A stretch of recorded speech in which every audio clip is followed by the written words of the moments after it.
Homer, you knucklebeak. I told you 100 times. You gotta sell your pumpkin futures before Halloween. Before. All right, let's not panic. I'll make the money back by selling one of my livers.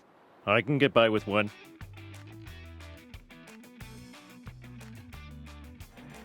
Some things in life are set in stone. The Earth rotates around the sun, the tides ebb and flow, and The Simpsons will always be on TV somewhere. And at the heart of it all, there is but one man. And you didn't think I'd make any money. I found $1 while I was waiting for the bus. While you were out earning that dollar, you lost $40 by not going to work. A role model for his kids? Husband of the year? Employee of the month? Not exactly. Homer's heart is usually in the right place, but his brain? And that means when it comes to money, he's had some questionable moments. It's true! The jar is empty! Oh my God! We're ruined. Christmas is canceled. No presents for anyone! So, just how much has he lost or missed out on over the years? Let's find out. Marge, let me be honest with you. Yes? Well,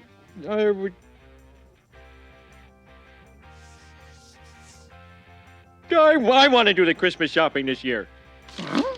Sure, okay. Starting as he clearly meant to go on, Homer's first brush with financial ruin actually comes in the show's first episode.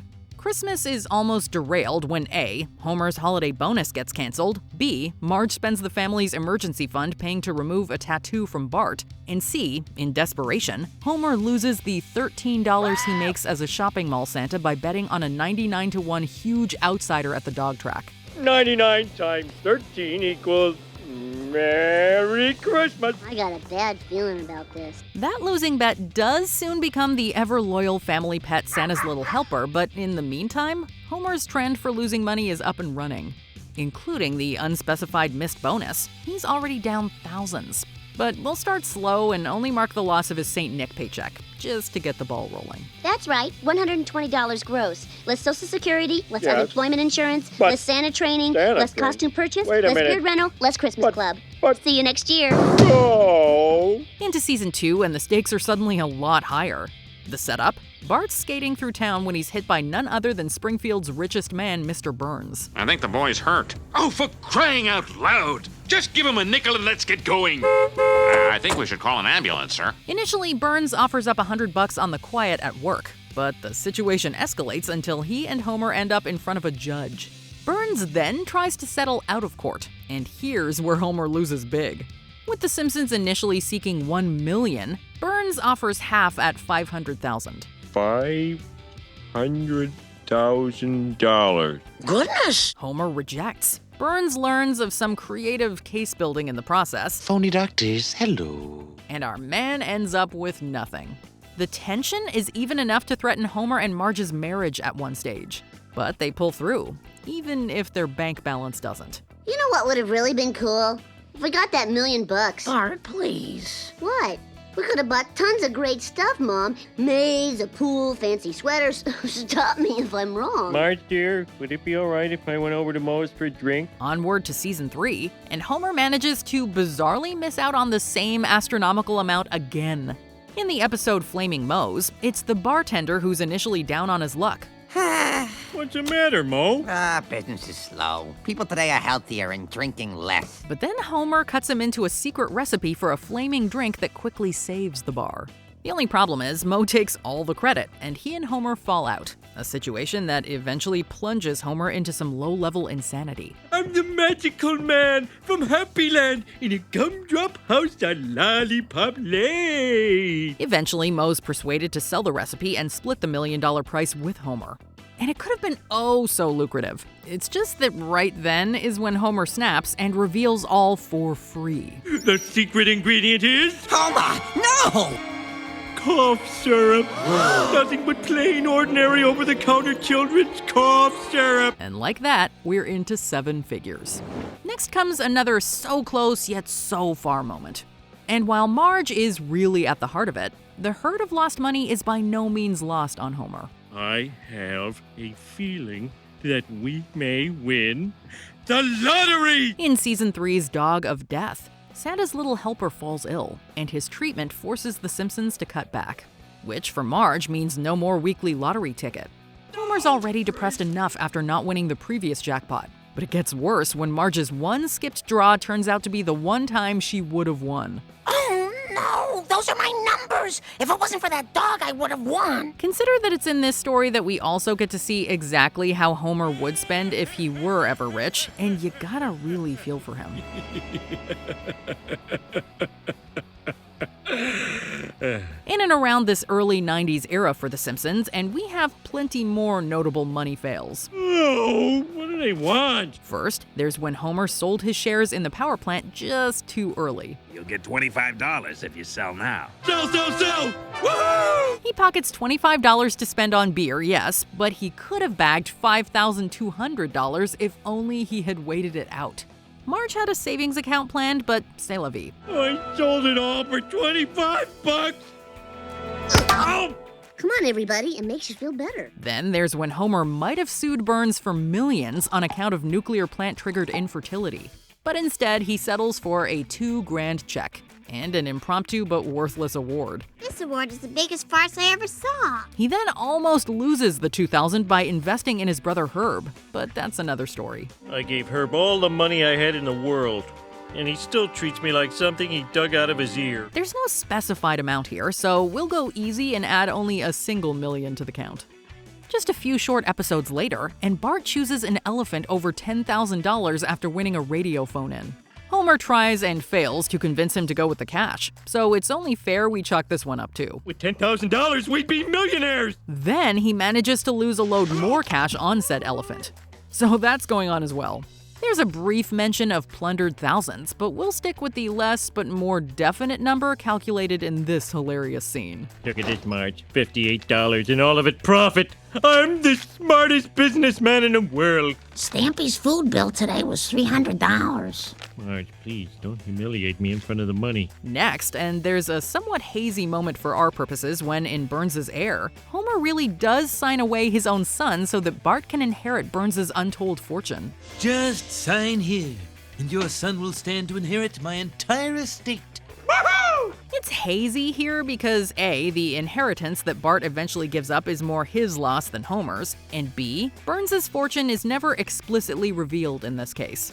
Oh, and C, despite Bart eventually turning on his would-be mentor and sending him through the open trapdoor, we never actually see that contract from earlier get revoked. You can never be my So, you never know. Perhaps Bart still is Burns' heir after all. Either way, it's another important moment in the money-losing character building of Homer J. But we'll leave it off his total this time around. Now though, and what's clearly beyond doubt, is that Homer does not know a bargain when he finds one. That's my son up there! What, the balding fat ass? In terms of episode running order, this moment comes shortly before both when Bart gets an elephant and when he almost pockets the Burns fortune. It's a side gag, but a costly one, when during a neighborhood swap meet, Homer goes rummaging in a 5 cents each box. Junk. The airplane's upside down. So what did we have there?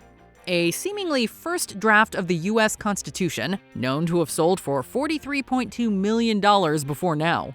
An apparently first edition of Action Comics 1, known to have sold for $3.2 million before now. An entire sheet of inverted Jenny postage stamps. At even the lower estimate, they sell for upwards of $1 million per stamp, and Homer passes on 35 of them.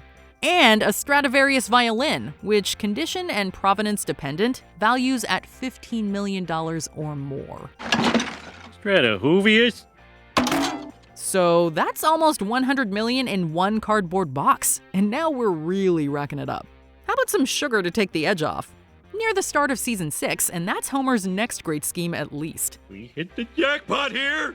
White gold! Texas tea! Sweetener! For the briefest of moments, his questionable expediency leads him to become a full-time sugar baron. It's the kind of business that could only make sense to Homer. And ultimately, it is an investment that comes back to haunt him when he comes oh so close to a $2,000 payoff, only for a storm to break and his chance to disappear. We're willing to pay you $2,000 for the swarm. Deal! Oh, wait a minute. The bees are leaving. No! My sugar is melting! Homer Homer's hard luck with foodstuffs continues later in season 6, when a mistimed buy-up of pumpkins lands him needing to do the unthinkable and borrow money from Patty and Selma. We'll take care of you. Yes, care. In this case, the issue is eventually sidestepped without any serious or long-lasting financial hit, and Homer's rocky relationship with his wife's sisters just about remains in one piece. I'll get along with them. Then I will hug some snakes. Yes, I will hug and kiss some poisonous snakes! The total remains untouched, although Homer's dignity does take another beating. We're now well into the mid to late 90s in terms of air date, and thankfully Homer's money issues do seem to briefly slow down. Yes, there's that time he parts with more than $10 million worth of prize Greyhound puppies for free. I'll bet whoever gave him those dogs is kicking themselves now. And true, the Simpson family as a whole missed out when Grandpa and Bart couldn't quite keep hold of the hellfish cache of lost art. Freeze! U.S. State Department. We'll take those. And then Bart and Lisa also had a brief brush with a briefcase stuffed with banknotes, all of which were eventually lost into a dam. Oh, shoot! But for the most part, Homer manages to more or less keep it together. That is, until the living nightmare that is and was Little Lisa's recycling plant. Once again, Mr. Burns is at the heart of the story when he forms an unlikely partnership with Lisa, who believes that he is a changed man. Excellent. But of course, he is not. The recycling plant is actually the opposite of what it should be, but Burns uses it to get rich anyway. Most memorably, though, he sells it for $12 million and offers Lisa 10%. Lisa turns it down for the sake of her morals, causing Homer to literally almost die. And the real kicker comes right at the end. I'm sorry, Dad. It's all right. I understand. But we really could have used that $12,000. Dad, 10% of $120 million isn't $12,000. It's... Code blue. Code blue. What's truly shocking, however, is that we haven't even arrived at Homer's two largest losses yet. They're incoming, but let's just clear up some more of the smaller stuff beforehand. For there will be no fire truck for little Bart, no sweater for little Lisa, no Cajun sausage for little Homer. Let's see, there's the $15,000 of charitable donations that he goes and blows on an overpriced car just to crash it into an icy lake at Christmas. Oh, I knew this would happen! Plus the failed grease business that he and Bart try to hatch. No confirmed major losses besides, again, with the dignity. Oh, that's my grease! It's mine! Give it here! And not forgetting all that unspecified cash he blew when he briefly thought he was fated to die soon. No car, no money, no clean clothes, and it's all your fault. I love being married. But again, all of that is really just fluff before the main event. The second most and most that this lovable fool has ever thrown away. First, we've come to Tomaco. Tomaco? That's pretty clever, Dad. I mean, for a product that's evil and deadly. In an iconic piece of trademark financial foolhardiness, Homer stumbles across what could be a miracle crop, the bitter but addictive blend of tomatoes and tobacco. Tomaco. The setup? He's hiding out at his family's old farm on account of him having to flee from a pistols at dawn duel.